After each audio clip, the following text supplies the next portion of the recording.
Hi everyone, my name is Zarah Rose. Over on Instagram, I am known as Ms. Keto.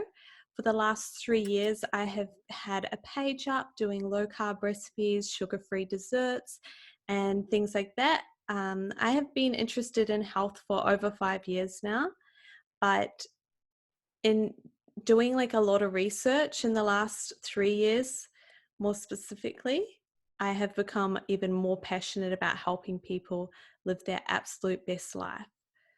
I am a Kiwi and I live here on the Gold Coast in Australia, and I absolutely love it.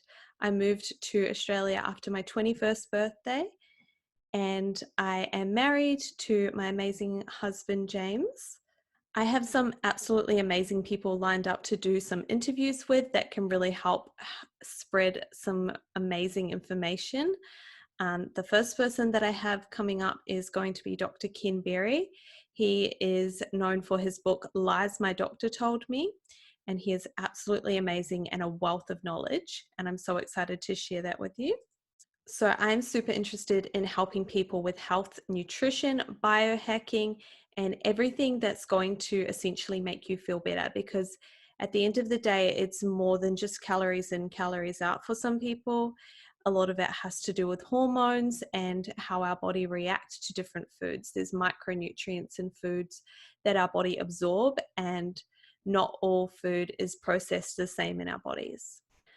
I'm a hairdresser by trade, but I have also studied my Cert 3 and 4 in fitness, and currently doing my Primal Health coaching course through Mark Sisson over at Primal Health Coaching. So I'm super excited for that so that I can help people more than ever. I constantly message people every day over on Instagram and Facebook on my keto page, and help people as much as I can, but I'm excited to be able to do a bit more one-on-one health coaching with people. So I grew up in New Zealand. I was born down in Christchurch in the South Island and brought up in Blenheim, the top of the South. I moved over to Australia after my 21st birthday, met my amazing husband, James. We are just about to move into our new house, and we own a little apartment here, which we're going to be renting out as an investment property. About 3 years ago, I started doing more research into low carb and cutting out gluten, grains, pasta, cereal, everything like that, as well as sugar. And after a month of seeing results myself, James decided to jump on board. So I was struggling with a lot of anxiety. I had excess weight, and within the first month, I did lose 8 kilos.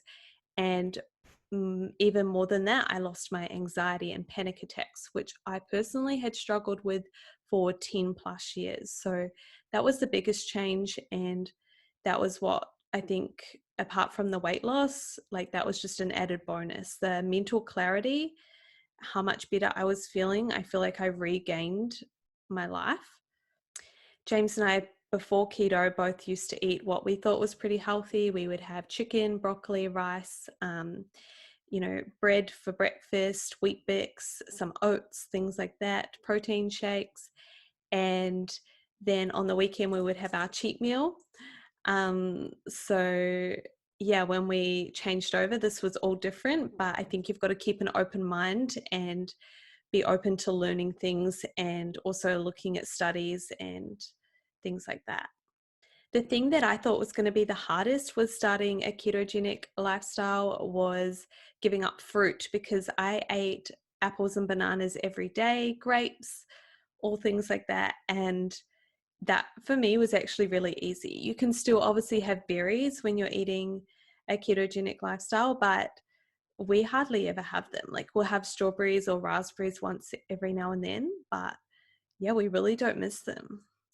I think growing up, we're taught so much about grains and vegetables and fruit and things, but we're never taught about the anti-nutrients that come in some of these even natural foods. So obviously we mostly know that sugar and all the artificial things in bars and cereals and things aren't the best for us, but a lot of people also don't realize that there is anti-nutrients in some vegetables and fruit. So throughout this episodes, I will be covering some of this so that people can realize they can be doing everything that they think is good for them. And sometimes they can actually be like shooting themselves in the foot and causing more issues. With my anxiety, I used to have panic attacks probably 3 times minimum a week, and they would get quite severe. I would end up calling the hospital. Multiple times I had ambulances here. They eventually did tests on my heart and put me on some medication to lower my heart rate. My heart rate used to get up to 220 beats per minute. I once, when I was younger, had some Red Bull, not Red Bull and vodka, just Red Bull, sober driving. And my heart rate was, 220. I was in hospital. They had to give me Valium to relax all my muscles around my chest. I had a saline drip in my arm, and it was really scary.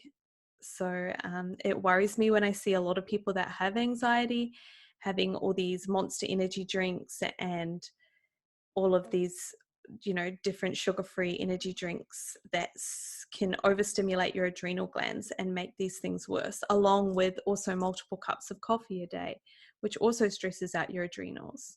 So when I had the panic attacks and things, I also had low iron and low B12, all the other things that come along with that. And that obviously leads to depression as well, and insomnia, multiple other things. And within 3 weeks of cutting out sugar and processed items, all of that went away. And that has just been life-changing for me and so many thousands of other people around the world that have had same kind of results. When I did get some testing done for my heart, they thought that I might have SVT, supraventricular tachycardia. So they did a test and set me up with a monitor to see how my heart would go for a good week. And they eventually put me on medication called Cortilox, and it was 220 milligrams or something like that. And when I got it from the chemist, the guy looked at me quite worried and was like, "Is this for you?" And that made me worried when the guy at the chemist was worried. And I was pretty reluctant to take it because I didn't even take, for years, I don't even take Panadol, Nurofen, anything like that. If I have a headache, I drink some water or electrolytes. I'm just not interested in taking things that for me aren't necessary. Not that they're a bad thing, but just for me, I personally don't choose to take them. So when I got on the Cortilox, which is, I guess, like a beta blocker, I got the opposite. So instead of my heart sitting up around the 200s, my heart rate dropped down to like 34 beats per minute one day while I was at work. And I looked down at my Apple Watch thing, and the heartbeat was obviously really low. And then I'd also had it tested at the doctor's, and it was really low. And throughout the night, I would have little episodes where I felt like my heart was stopping and jolting me back a bit. And I felt like I wasn't breathing properly, and it was really scary. So to actually go off that medication, I had to wean myself off so that I didn't get really bad side effects. So it was a big journey, and they had booked me in for surgery to go up through my groin and do an ablation, they called it. So they would burn a bit of tissue off my heart that might be causing an arrhythmia. I had to sign papers that I could be cut down the chest and wake up with a pacemaker as well. They would be doing the surgery while I was awake and inject me with adrenaline to hopefully see what was going on with my heart. And yeah, it was a really, really scary time for me. And when I did go back for my checkup appointment and cancel the surgery, I'm not saying that anyone else should do this. This is just my personal experience. I told the doctor that I did cut out, processed sugars and all of the cereal and things like that. And the cardiologist was actually like, "That's really good. I'm really glad." He was okay. But the doctor didn't believe that this had anything to do with my anxiety and heart problems stopping. He believed that sometimes things just fix themselves, and 10 years of struggling with that, it just disappeared. So that's cool. So multiple times when my heart rate was getting down to the low 30s and things like that, I truly believed that I was going to die, and I recorded voice messages and video messages to say goodbye to my mum, and I still have them on my phone. They're pretty scary. You can see the fear in my eyes, and I didn't send them to her. I just had them on my phone in case I did die, so that she could know that I that was thanking her for everything. So my mum that brought me up is my foster mum. She is absolutely amazing and has taught me so much. And although we're not blood related, I'm so much like her. I am so like independent and stubborn and strong-minded and passionate about, well, determined about what I'm passionate about. Not sure if that makes sense, but you know what I mean? So I was fostered at a really young age, and I was really lucky to end up with an amazing family. I have multiple brothers and sisters to different families, and I do have two half sisters and one half brother to my biological mum, who I do not really speak with, but in the next few years, I will be happy to meet up with her and get to know her. I'm a big believer that everything happens for a reason and everything has something to teach us. I'm always trying to look for the silver lining in even bad situations. And I love to help other people, uplift other people when they're also struggling. My life motto is Hakuna Matata, which it means no worries, from The Lion King. Before starting keto, I was a big sugar addict. So on the weekends, I would love my lollies, my frozen yogurt, caramel sundaes from McDonald's, KFC, all things like that. So I definitely know what it's like to, fiend for these things and struggle to resist them. But I can tell you, once you feel amazing from what you're putting into your body, and you change your mindset, you definitely can change your lifestyle.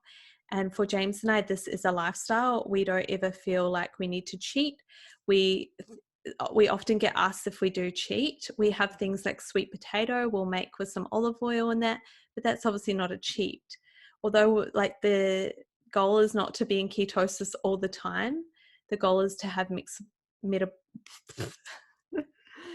the goal is to have good health and metabolic flexibility. So hopefully throughout these episodes, you can learn some information that you didn't know. If you have any requests for anyone you would like me to interview, feel free to send me a message on Instagram or comment below.